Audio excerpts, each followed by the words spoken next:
You make it really hard to be nervous because you're also super friendly, so thanks. My name is Lehnardt. I'm a co-organizer of JSConf EU. You all know this already. When I'm not doing that, I'm a developer from Berlin, and I work on a JavaScript library called Hoodie, a database called CouchDB, and I also did Mustache.js, but I'm no longer maintaining that. First and foremost, I have to express how honored I am to speak here at JSConf last call. JSConf has changed my life significantly for the better, so thank you for having me. You all know that this is the last JSConf that the family Williams is going to do for the foreseeable future. And while there are a lot of reasons to be sad about this, for the next 20 or so minutes, I'd like to focus on the happy parts. Selfishly, I'll start with my own story. The year is 2008, and we're just all getting used to iPhones and having our digital lives with us at all times. I'm instant messaging buddies with Chris, because that's what you did before Twitter. Even though Twitter was around, it wasn't as big yet. So being instant messaging buddies with someone from the East Coast coming from Europe means lots of late night chats for me, because I'm 6 hours ahead.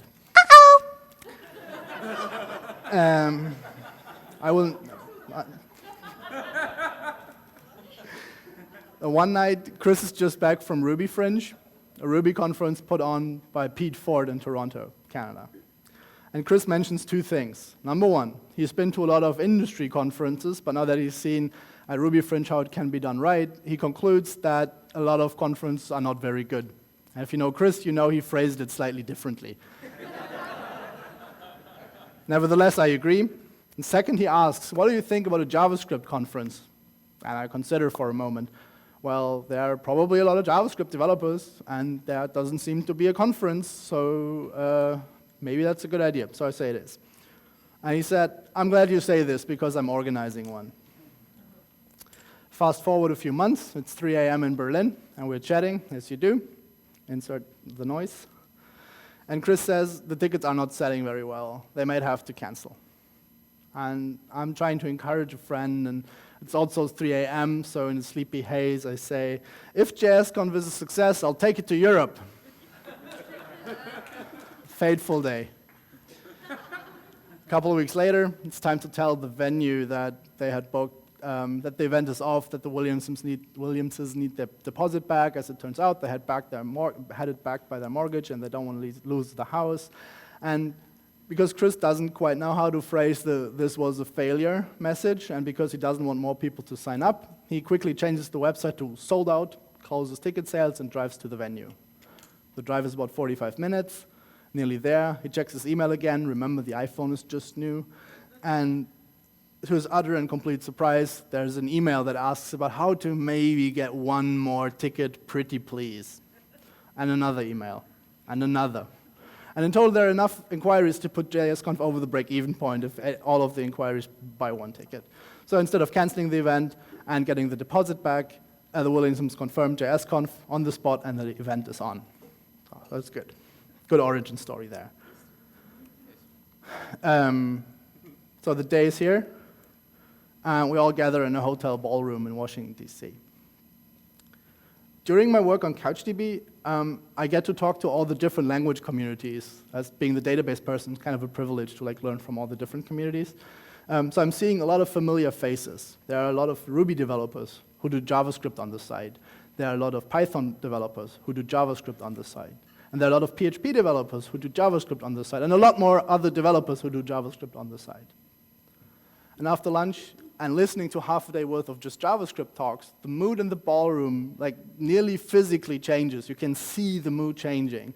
And we're starting to realize slowly that we are JavaScript people who do Ruby on the side, and Python on the side, and PHP on the side. But primarily, we are JavaScript people.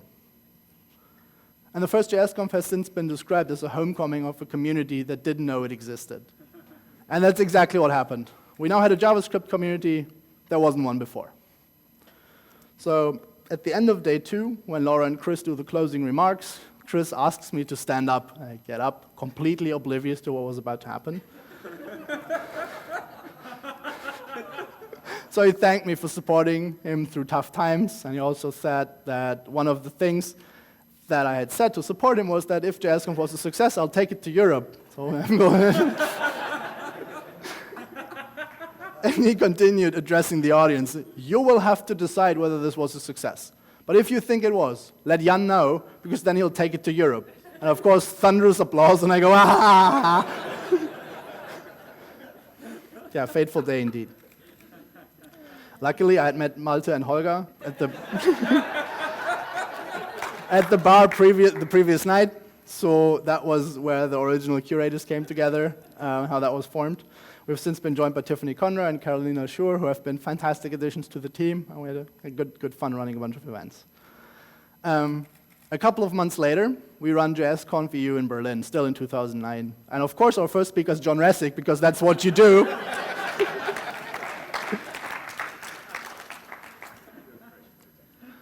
And also, Ryan Dahl introduces Node.js for the first time. He uses my laptop for this. I'm very proud of this. Also, it's just my conference is also good enough. So that started the whole Node.js thing, which is really, really cool.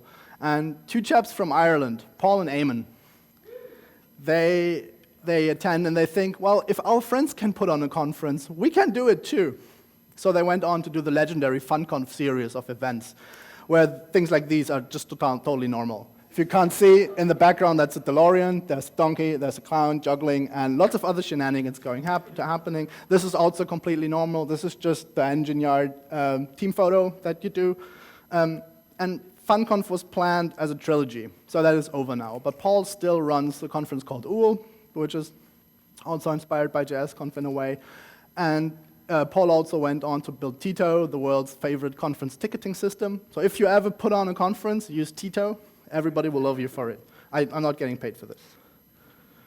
I may get paid for this. A few years later, one of the organizers of the Frontrends conference in Warsaw speaks, in Poland, of course, speaks at Berlin.js, our local JavaScript meetup that we put up every month after we started JSConf, which kind of was the inspiration for the whole Borrow.js story that Jed told yesterday, but forgot to mention, but don't worry about it. No. He said so many nice things about our events, so I'm actually not, there's no grudge here.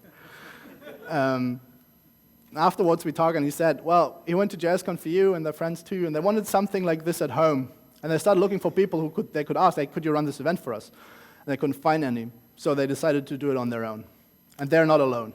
These are just very few of the conferences that have spawned from JSConf. Have been inspired by JSConf.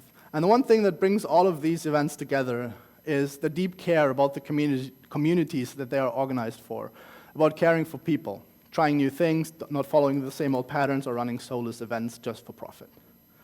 Putting people first, attendees and speakers, everyone. And that focus comes from Laura's and Chris's dedication and craftiness to put on an event that facilitates a community coming together over and over again.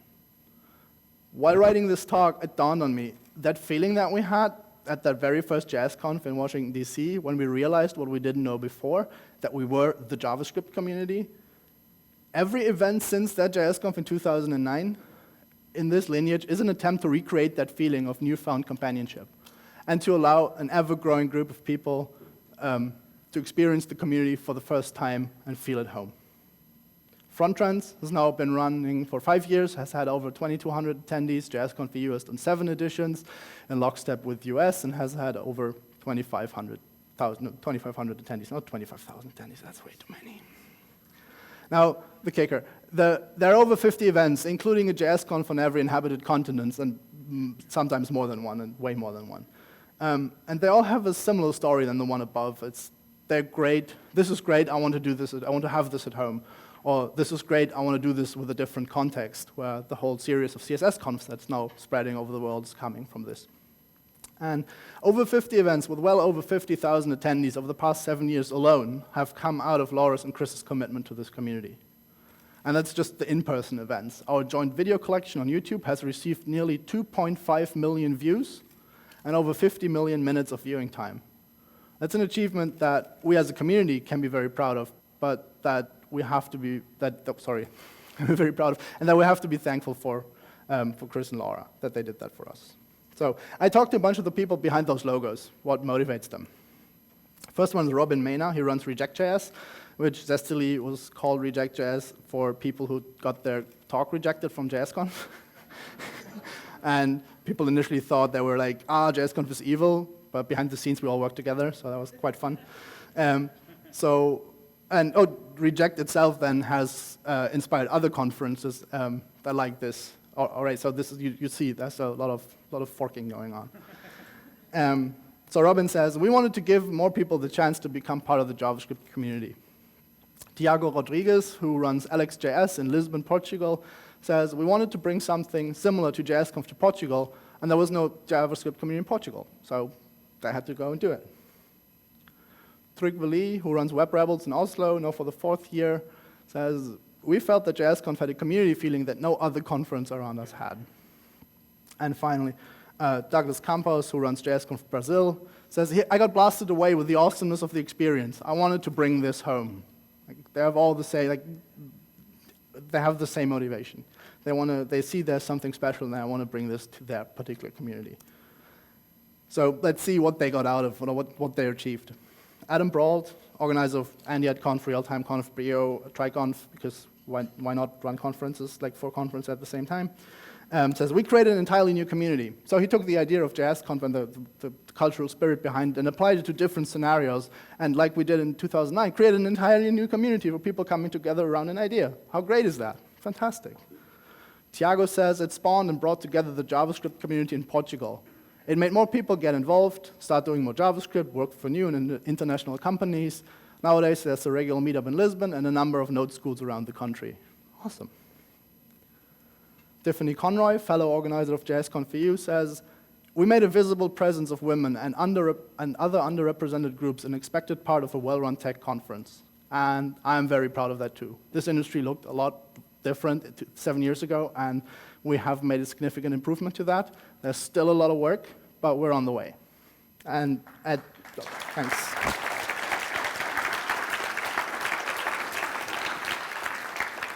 And at this point, I have to apologize for the poor representation of women in my list of quotes. The reasons for this are beyond the scope of this talk, but if you're interested, chat to me later. Pete Aitken, who runs Scotland.js in Edinburgh, says, we now have a JavaScript community in Scotland with meetups both in Glasgow and Edinburgh. That didn't exist before. And he continues, over the years, we have been able to give a platform to newbie speakers that have gone on to become amazing at sharing the knowledge. In case in point, who's seen Philip Roberts' talk, What is the Event Loop Anyway?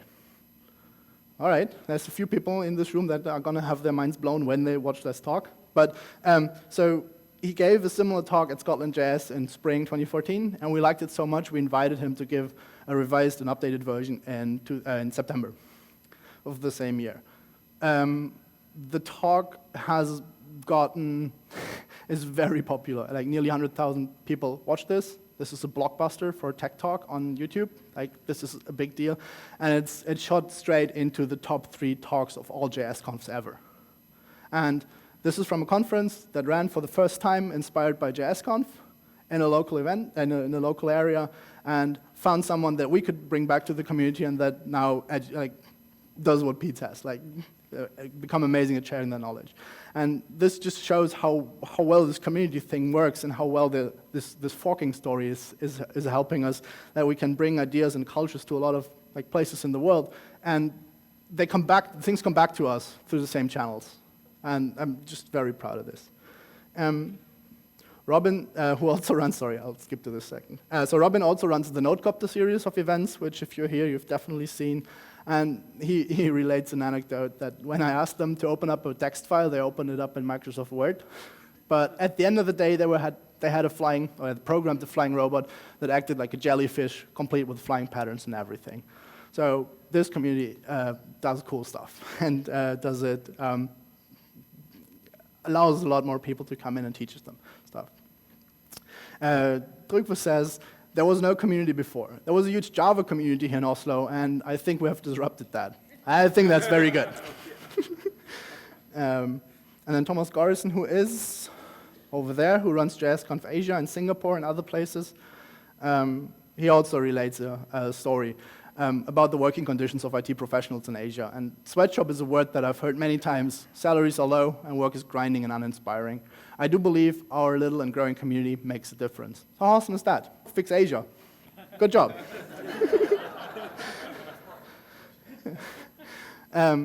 So I couldn't just like say all the things that are great about this without also mentioning that it is a lot of work.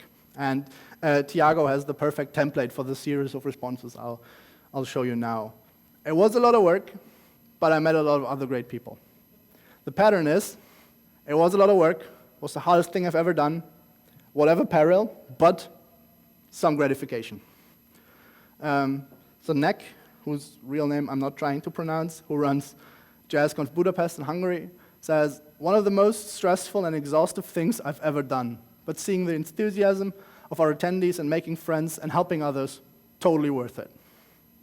Carter Abesa, who runs the Cascadia JS and Cascadia Fest in the Pacific Northwest in Canada and the US, says, the hours are long and the rewards can seem fleeting, but over the last 4 years, I've met some of the brightest, kindest, and hardest working people I've ever known. So if it's that much work, why do they do this? And Carter continues, to me, JSConf is the conference that taught me that being a better programmer starts with being a better person. Robin, who kind of has a tendency for taking things over the top, he got married in 2014 and then came here with his lovely wife.